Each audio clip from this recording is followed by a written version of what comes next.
Find the area of the following triangles. Show all work. So being asked to find area and show our work, and area represents the inside. So if I was gonna shade it, I'm looking for the inside square units of each of those triangles. So one way we could do it is make that triangle look like a familiar diagram.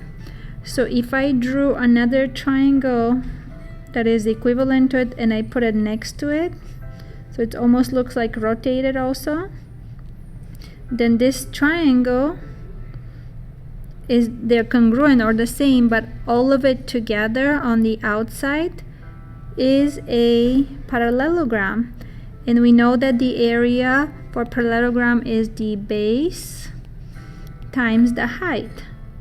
So if I was gonna look for all of it, I'm looking for that 90 degree. So the base is the 27 and the height is the one inside, which I could see because they make that 90 degree angle.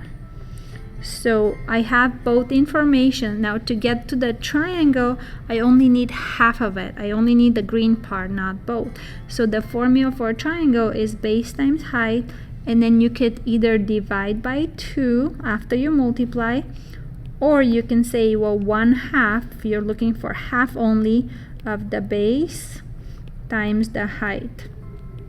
So whichever formula you use of both, it will be the same based on just which you want to do first. I do like either, so it doesn't matter. So let's try example A. So the base is 27 and the height is 12. And then we have to divide by 2 later.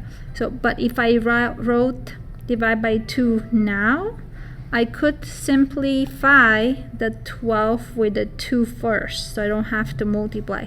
So sometimes I could write it as 1/2 times 12 times 27, right? So I'm looking at the half of 12 will give me the 6, and then times 27. So instead of dividing later, I can divide first. So that will be that formula. And I can change the order as long as I'm multiplying whichever I want. So base and height. Now, I'm going to say or on that one. So choose which one you like. So for this one, you do have to multiply 27 times 12 first and then divide by 2. So try both ways. Use a calculator to check your work and see if you're going to get the same number. So for example B, try on your own.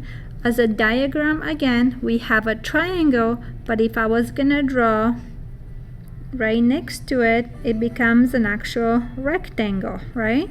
So you could see how that half is needed because we only need the inside of the triangle.